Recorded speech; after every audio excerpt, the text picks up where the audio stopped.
सचिन जी, एक और ये सवाल था कि पार्टी के प्रदेश अध्यक्षों या प्रभारी उन्होंने कहा ये सचिन पायलट की निजी यात्रा है, बहुत शॉर्ट टर्म पे आपने ये यात्रा प्लान की, कोई बड़ी तैयारी नहीं की, लेकिन इतना बड़ा कारवा आपके साथ जुड़ गया, इसको कैसे देखते हैं? मैंने कहा ना, मेरा से कोई लेना नहीं है।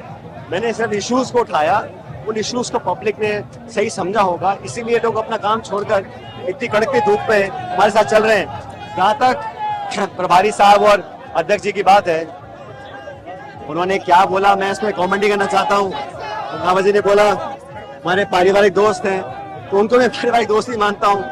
पॉलिटिकली उन्होंने क्या बोला मैं इस पर कुछ कॉमेंट नहीं करना चाहता। एक ये सवाल था कि मुद्दा आपने उठाया है, पैदल भी आप चले हैं, जयपुर तक पहुंचेंगे, क्या माने कि समाधान तक सचिन पायलट इस मुद्दे को ले जाएंगे? निश्चित रूप से ये मुद्दे ऐसे नहीं जिसमें कोई समझौता कर ले या मैं कोई बार्गेन करने की बात कर रहा हूँ। मैंने सैद्धांतिक रूप से, वैचारिक रूप से किन मुद्दों को इम्पोर्टेंट माना है और उन मुद्दों को पब्लिक की आज मोहर लग रही है, इसलिए मैं चाहता हूँ इस पर कार्रवाई होनी चाहिए। और मैं बहुत दिन से कोशिश कर रहा हूँ, अब एक और कोशिश है मेरी।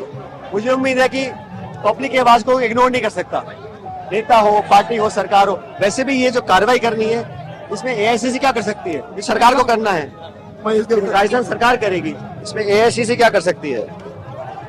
तो ये माने राजस्थान के जो ये यूथ आपके साथ चल रहा है, कई ऐसे मेरे को छात्र आज मिले, मैं 3 दिन से आपकी यात्रा कवर कर रहा हूँ। अलवर से आया, उसके पिता ने उसको 500 रुपए दे के भेजा है, वो 4 परीक्षा में सेलेक्ट हुआ, लेकिन पेपर रद्द हो गए।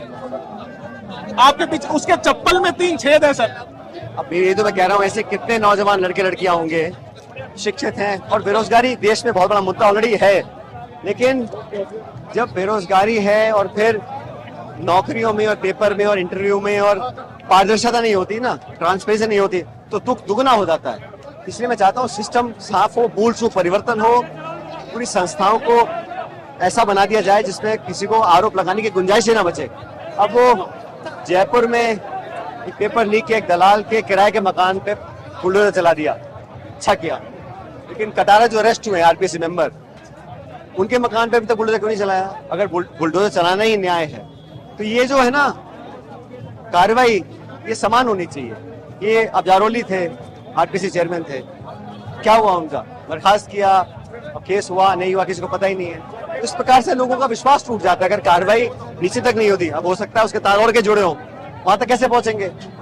तो बहुत शक्तिशाली व्यक्ति हो। और जब जांच चल रही थी तब ये कहा गया कि कोई नेता, कोई अधिकारी इसमें इन्वॉल्व नहीं है। अब जांच के बीच में आप ये डिक्लेयर कर दो कि कोई नेता अधिकारी इन्वॉल्व नहीं है, तो जांच एजेंसी के अधिकारी क्या कर सकते हैं? और अब एक अधिकारी अरेस्ट हो गया, तो ट्रांसपेरेंट जांच होनी चाहिए, अब तक नहीं हो पाई है।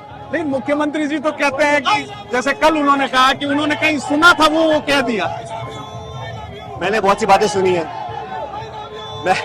मुझे बहुत लोगों ने कहा, बहुत आरोप लगाए, मैं बात मंच में बोल दूंगा, तो ये कोई बहुत गंभीर राजनीति का परिचय नहीं है। खैर उन्होंने क्या कहा नहीं कहा वो महत्वपूर्ण नहीं है, महत्वपूर्ण यह है कि अब हम क्या करने जा रहे हैं इन मुद्दों को लेकर। तो माने कि सचिन पायलट इस आंदोलन, इस जो मुद्दे उठाए हैं, उनको एक समाधान के अंतिम राह जयपुर के बाद भी ले जाएंगे। मेरी कोशिश यही रहेगी, अगर सरकार नहीं सुनती है समाधान ढूंढना ही पड़ेगा। तो ये थे सचिन पायलट, जिनका कहना है कि बिना समाधान ढूंढे मैं ये मुद्दे छोड़ूंगा नहीं, समाधान तक इन मुद्दों को ले जाऊंगा।